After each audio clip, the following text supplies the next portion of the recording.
I am representing Fulpra today for you. I looked for some logos for former employers of mine. I used to work. I started as an entrepreneur, actually, working for Kronon. Maybe you know it. It was my first bicycle experience. 15 years later, I started working for Urban Arrow. I think you all know Urban Arrow, and later also for Docker. And this summer, I joined Fulpra as a commercial director. Maybe you know Fulpra, where we produce bicycles like these, and we are there on the other side of the hallway. Maybe you've seen us already. I'm giving it away a little bit already, but we always only produce three-wheelers. And then from some countries we got questions, hey, we want more wheels from people in the UK and in France mainly, and Germany. And then we have a dealer in New York. He said, well, more wheels. So we drafted this, but I'm kidding a little bit because this is not this is not our plan. This is our idea of a multiple-wheeled vehicle, so to say. Now, this is the bicycle we will introduce in the coming months. Back to how did it start at Fulpra? There was a project at an engineering company, and they had a project called Create the Ultimate Last Mile Vehicle. And this is not what they created, but they created this. Doesn't look very futuristic, but this was the basic idea. You see the name Dimtech, by the way, of that company. So the idea was, well, we create a trike. Not a brand new idea, but that was the idea that they worked out, and that became Fulpra. So that became a separate brand, and it started around 2020. So here you can see the shape of what became the Fulpra bicycle. So we started in a field of triples, of trikes, bikes with three wheels. You have different kinds. The main difference is either you have the box in the front. You see two Dutch brands here with the box in the front. Maybe it's not a coincidence. I think Dutch people like to have the box in front so you can see your cargo in front of you. But Fulpra, Dutch company, they created this bike with the luggage behind the driver. So now we're also entering the market of four-wheeled vehicles. And you see more like a laying down seat, more straight up, different kinds. We position ourselves here. So you could say the part in the yellow, these are considered, you can have bicycles.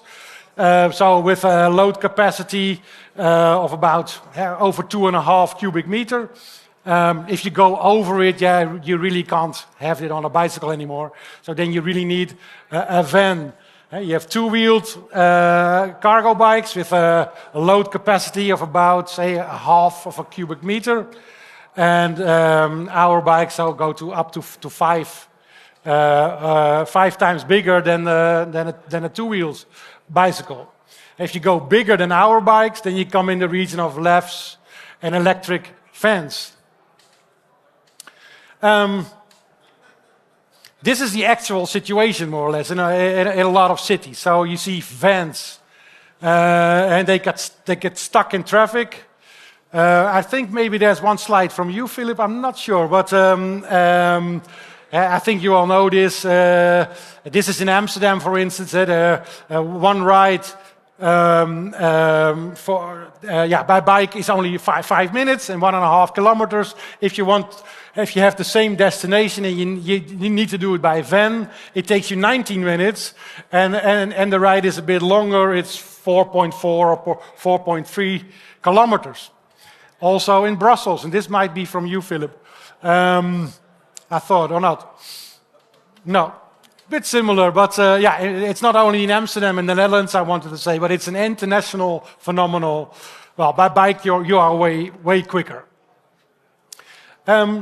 So the bike is great, but then we're still competing with the van. And it's not always easy to get people from the van on a bicycle, because the van is a very good vehicle, obviously. You have load capacity, you have reliability, because these vans have been around for years.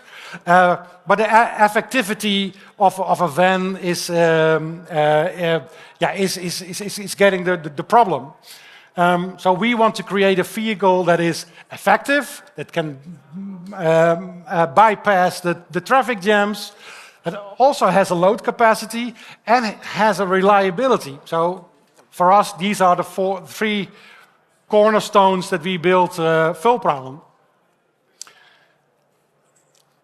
This is a slide I want to say, but again, this is a situation, and many drivers love their van.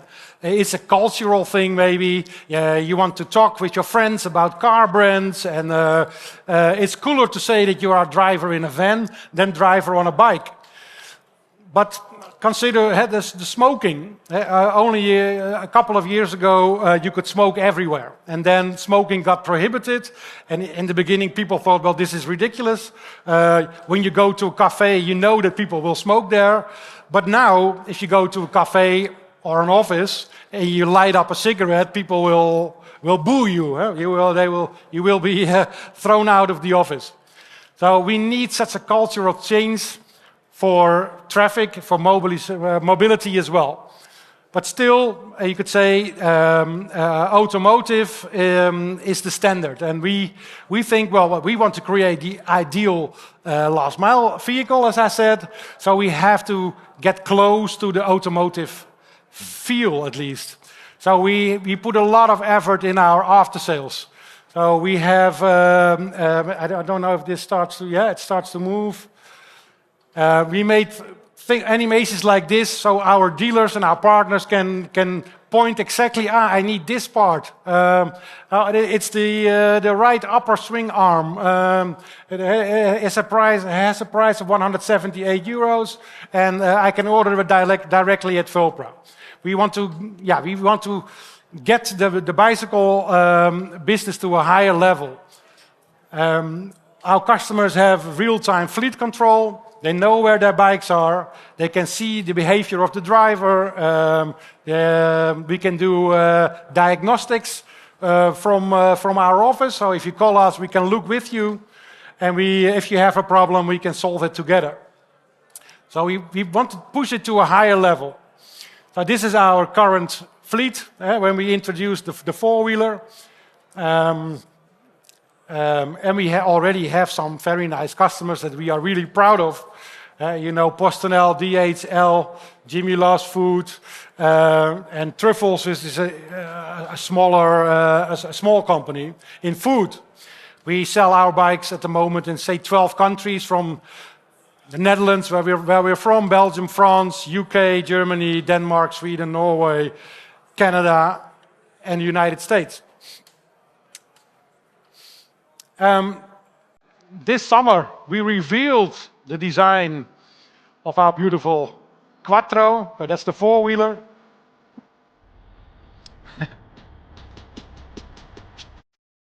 Yeah.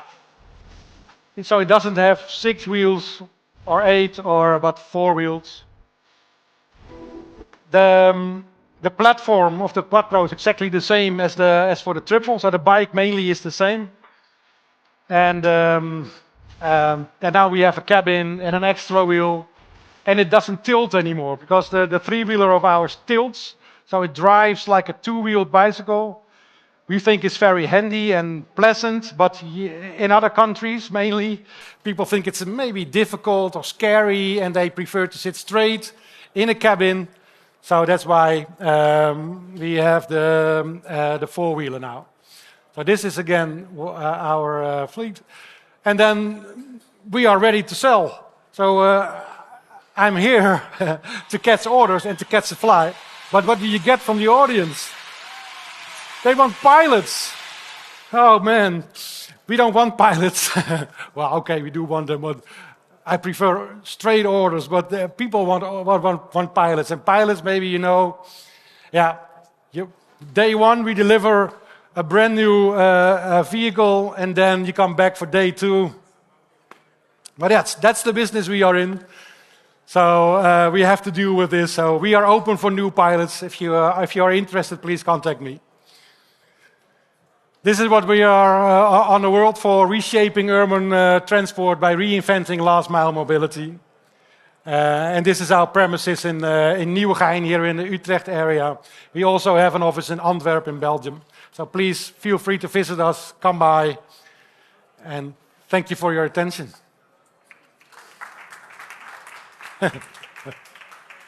We have time for a few questions. I'll give you some time to manage your thoughts. No. And my question for you is, how can we work on the reputation of cargo bikes if you compare it to a van? How can we make it more popular? I think create bikes. Well, maybe but I think it's important that what we forget sometimes is the rider.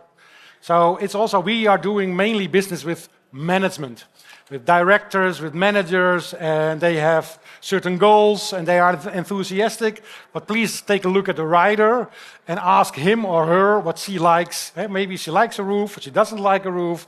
We have a speaker on our Quattro, so you can play your own Spotify playlists. Yeah. If you want to make it more popular, do it bottom up, I would say. Get your info from the people who actually use it. Yeah. And what are the reactions on the festival on the newest model that you just show us? Yeah.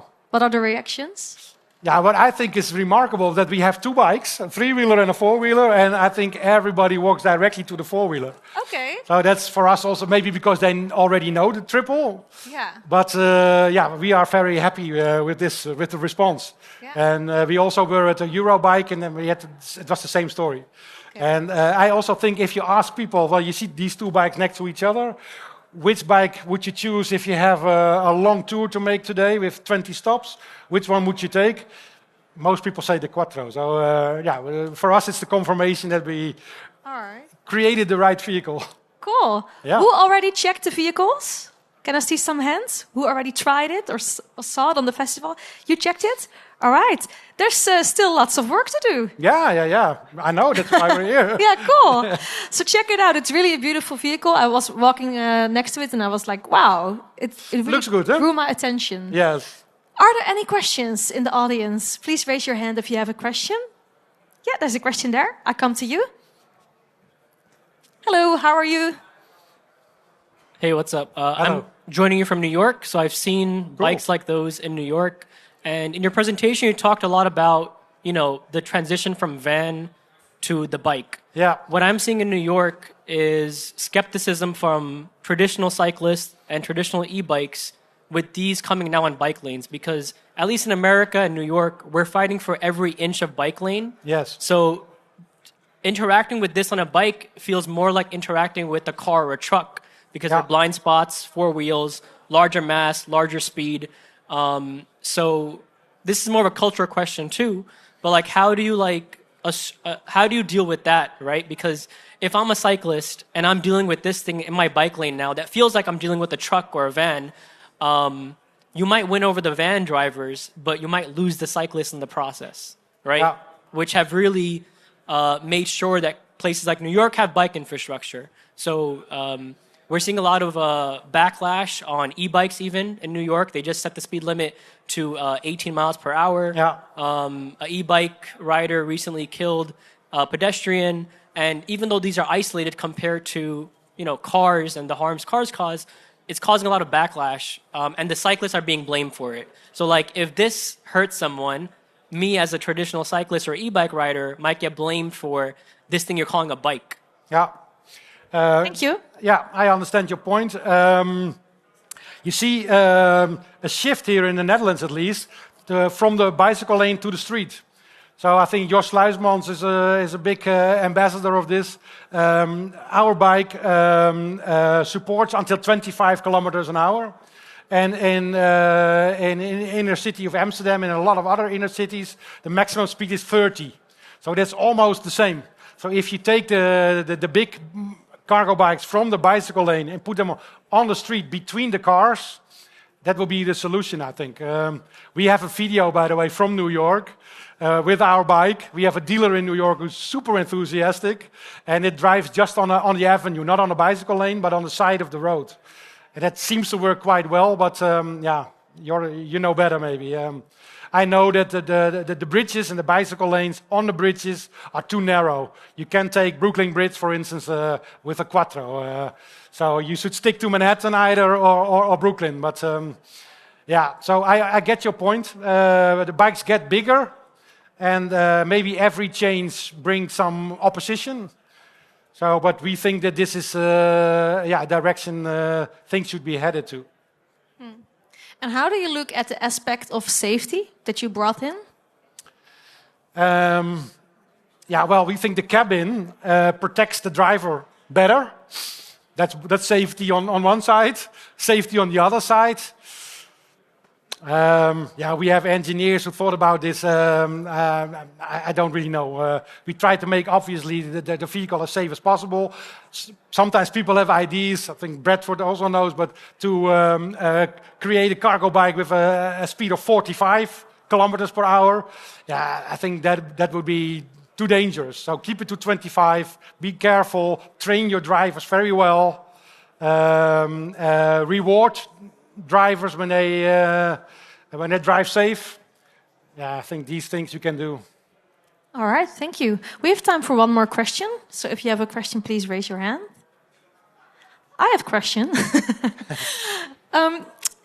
What is the most successful pilot so far? What did you learn from it? Yeah, good question. I showed you some of our customers. They have been customers for a couple of years. So they started with a pilot usually, and then they extend. Sometimes also the pilot gets extended, so we want to go faster, obviously.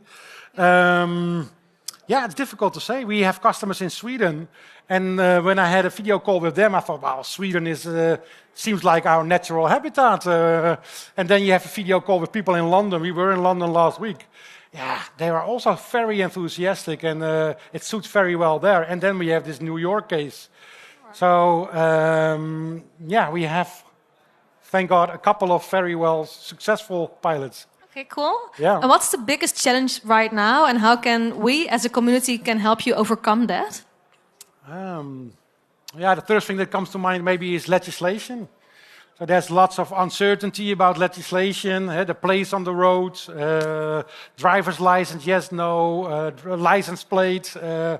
For us, I think for everybody, clarity would be very pleasant. Yeah. Yeah, but I don't know if you can help me with this, but that would be pleasant for us. Oh, we can help you maybe with a pilot. So yeah. Maybe you can point where the stand is, then if people didn't just visit. On the other side from here. So next to the entrance, you see Fulpra. Come visit. All right, thank you so much. Give them an applause. Yeah. Thank you.